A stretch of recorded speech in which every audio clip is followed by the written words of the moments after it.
हमें से कौन सफल नहीं होना चाहता। हर इंसान चाहता है कि जिंदगी में जिस पत्थर को छुए वो सोना बन जाए, जब जिस इम्तिहान में जाए उस इम्तिहान में सफल होकर बाहर निकले। लेकिन सफलता जिस कीमत को अदा करने की हमसे अपेक्षा रखती है, हम उस कीमत को अदा नहीं कर पाते। हम में उस कीमत को अदा करने का मादा नहीं होता। कई बार हम में उस कीमत को अदा करने का जब मादा होता है तो हम उस कीमत को अदा करने की इच्छा जाहिर नहीं कर पाते। अक्सर ऐसा होता है। एक लड़का था, कोलंबिया विश्वविद्यालय में पढ़ता था। लाइब्रेरी जब खुलती थी उससे पहले वहां पहुंच जाता था, और जब लाइब्रेरी में ताला लगता था रात को तब वहां से बाहर निकलता था।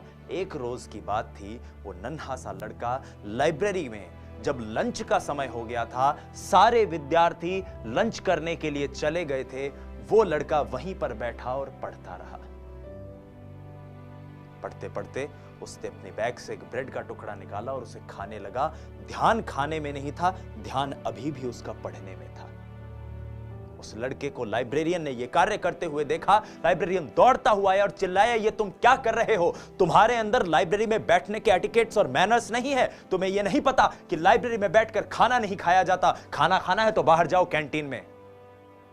वो लड़का उदास हो गया, वहां से खड़ा हुआ और हाथ जोड़कर बोला, साहब मैं बहुत गरीब हूं, मेरे पास इतने पैसे नहीं हैं कि मैं कैंटीन में जाकर खाना खा सकूं। उस लड़के को देखकर लाइब्रेरियन को दया आई। लाइब्रेरियन का ऐसा क्यों? तुम क्यों बाहर अपने दोस्तों के साथ नहीं जाते, खेलते कूदते? उसने कहा, साहब मैं अगर ये करने लग गया तो वहां मेरे मुल्क में, मेरे देश में मेरे लोगों का क्या होगा? मुझ पर जिस कार्य को करने की जिम्मेदारी है उस जिम्मेदारी का क्या होगा?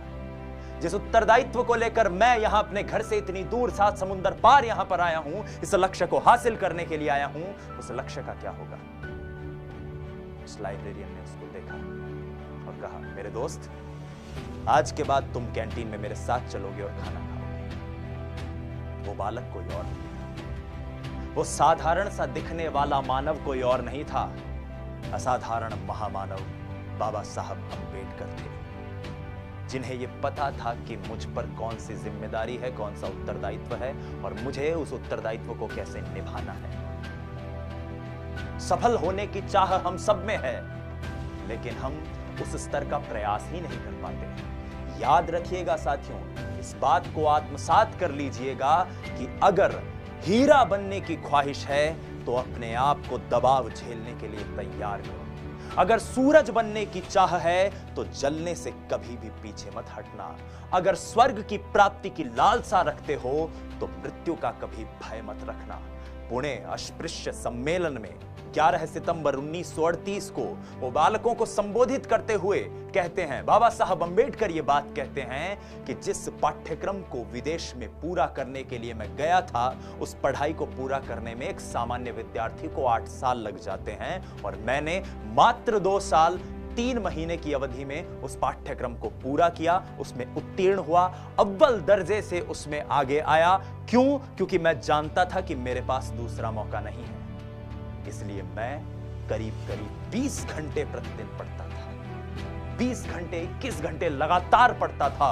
और यह बात सर्वविदित है कि अंबेडकर साहब की लाइब्रेरी जो उनके घर में थी, उनके स्टडी रूम में जो उनका पर्सनल पुस्तकालय था, उस पुस्तकालय में 50,000 से लेकर 70,000 किताबें थी। एक छोटी मोटी लाइब्रेरी नहीं, एक सामान्य, एक बड़ी लाइब्रेरी का दंभ भरने वाली लाइब्रेरियां उनके घर के पुस्तकालय के सामने कौन ही नजर आती।